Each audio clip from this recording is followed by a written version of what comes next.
ఇక నందమూరి తారక రామారావు, వైఎస్ రాజశేఖర రెడ్డి, చంద్రబాబు నాయుడు, కేసీఆర్ ఈ నలుగురు ముఖ్యమంత్రులుగా రాష్ట్రాన్ని చరిత్రలో నిలిచిపోయేలా చేశారు అంటూ ఉన్నారు sir BRS working president KTR. Sir ఈ సందర్భంగా ఒకటి మాట్లాడుకోవాలి. గతంలో చంద్రబాబు నాయుడును ఉద్దేశించి కేటీఆర్ అనేక సార్లు అనేక విమర్శలు చేశారు.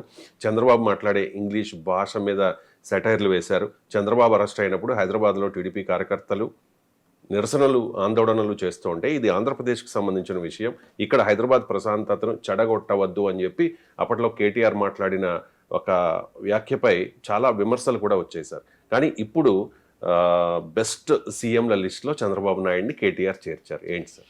అంటే రాజకీయ నాయకులకు మనం మాట్లాడేటప్పుడు పూటకొకటి రోజుకొకటి అవసరానికి ఒకటి మాట్లాడడం అలవాటు. కేటీఆర్ అనే కాదు, ఎవరికైనా ఇదే అలవాటు. తాము మెచ్చుకోవాలనుకున్నప్పుడు మెచ్చుకుంటారు, తిట్టాలనుకున్నప్పుడు తిడతారు, వాళ్ళ పొలిటికల్ నరేటివ్ సూట్ అయ్యేలా మాట్లాడతారు. కానీ న్యాయంగా అయితే ప్రతి లీడర్ను హోలిస్టిక్గా అనలైజ్ చేయాలి.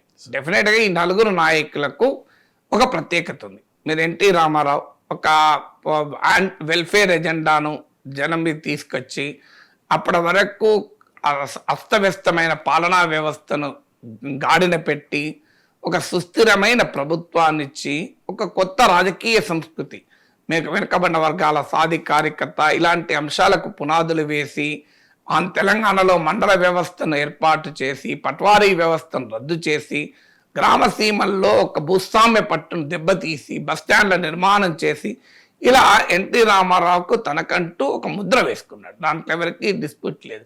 ₹2 కిలో బియ్యం వెల్ఫేర్ దానికి ఒక పునాది వేసింది కదా. ఇక రాజశేఖర్ రెడ్డి వెల్ఫేర్ స్టేట్లో కొత్త పుంతలు తొక్కించాడు. ఇన్ఫ్రాస్ట్రక్చర్ బిల్డింగ్లో కూడా కీలక పాత్ర పోషించాడు. సో రాజశేఖర్ రెడ్డి ఆ స్థాయిగా, చంద్రబాబు నాయుడు ఒక నాలెడ్జ్ ఎకానమీని క్రియేట్ చేయడంలో, ఒక టెక్నాలజీని ఉపయోగించుకోవడంలో ఒక తనదైన ముద్ర వేసిన మాత్రం నిజం. ఈరోజు ఈ గవర్నెన్స్ అనేది మనం కామన్గా తీసుకుంటాం. ఒకప్పుడు మీ సేవ ఈ సేవ అంటే చంద్రబాబు నాయుడు మాకింగ్ చేశారు, కంప్యూటర్ అంటే చంద్రబాబు నాయుడు అవేర్నెస్ చేశారు. బట్ ఈ హాజ్ ప్రూవెన్ ఇట్ కదా. ఒక హైటెక్ సిటీ బిల్డింగ్ కడితే అయిపోతుందా అన్నారు. కానీ ఇలా ఎన్ని రకాలుగా ఆరోపణలు చేసినా ఈ stood by his vision of technology, vision of economic reforms, vision of investment driven model. So అందువల్ల చంద్రబాబు నాయుడు ముద్ర అది ఉంది. నీకు నాలుగవది కేసీఆర్ తెలంగాణ వెడిపోయాక గందరగోళం కదా.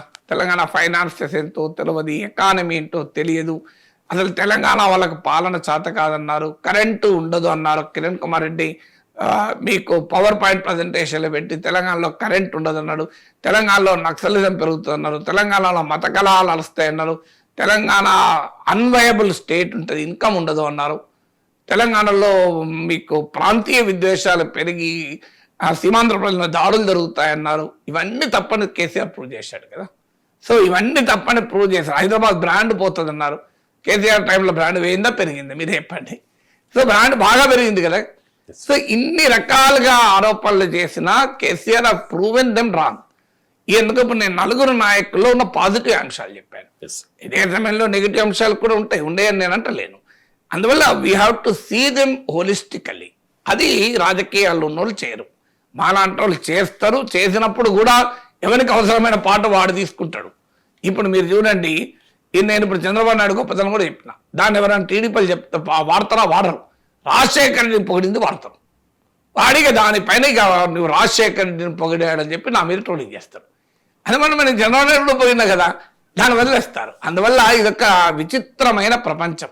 సో అందువల్ల ఎవరి పాత్ర వారికి ఉంటుంది రాజకీయాల్లో. సో అందువల్ల కేటీఆర్ అన్న దాంట్లో తప్పేమీ లేదు. కానీ ఇప్పుడు ఎందుకు అంటున్నాడు? ఇదే చంద్రబాబు నాయుడు తెలంగాణకు ద్రోహిగా, తెలంగాణ వెనుకబాటుతనానికి కారణంగా, అసలు చంద్రబాబు నాయుడు వస్తేనే తెలంగాణ అన్యాయం అవుతుందని చెప్పి ఇప్పుడు ఎందుకు మెచ్చుకుంటున్నాడు? బహుశా జిహెచ్ఎంసీ ఎన్నికలు ఉన్నాయి కదా. సో జిహెచ్ఎంసీ ఎన్నికల్లో సీమాంధ్ర ప్రజలు, అది తెలుగుదేశం అభిమానులు కావచ్చు లేదా రాజశేఖర రెడ్డి అభిమానులు కూడా కావచ్చు, వీళ్ళు ఎక్కువ మందే ఉంటారు కదా. మరి వీళ్ళ ఓట్లు కావాలి కదా. రాష్ట్రం విడిపోయినాక ఈ ఓటింగ్ అంతా ఎటుపోయింది?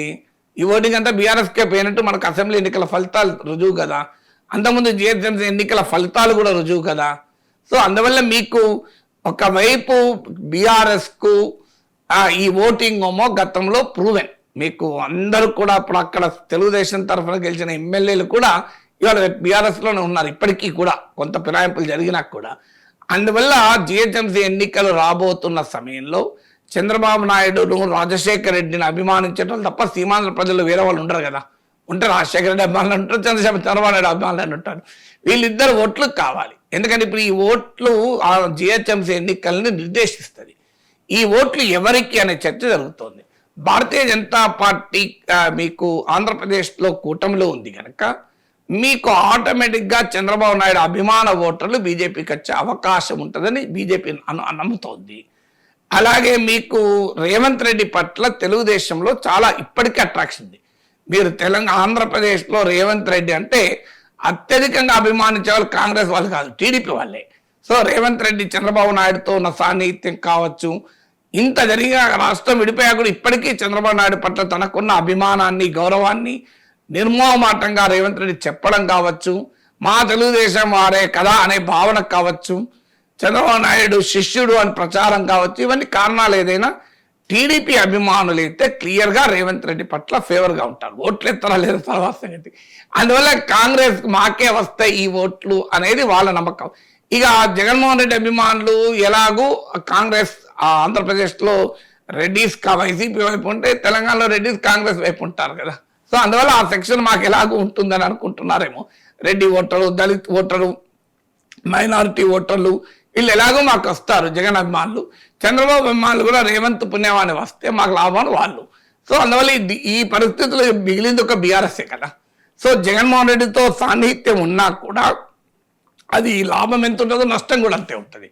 సో అందువల్ల రాజశేఖర రెడ్డి పట్టుకొస్తే నష్టం జరగకుండా లాభం జరుగుతుంది. ఇప్పుడు జగన్మోహన్ రెడ్డి పట్టుకొస్తే ఆటోమేటిక్గా ఏమవుతుంది, జగన్ అభిమానులు బీఆర్ఎస్కి ఉపయోగపడచ్చు, కానీ జగన్ వ్యతిరేకులు కూడా పెద్ద సెక్షన్ ఉంటారు, వాళ్ళందరూ బీఆర్ఎస్ దూరం అవుతారు.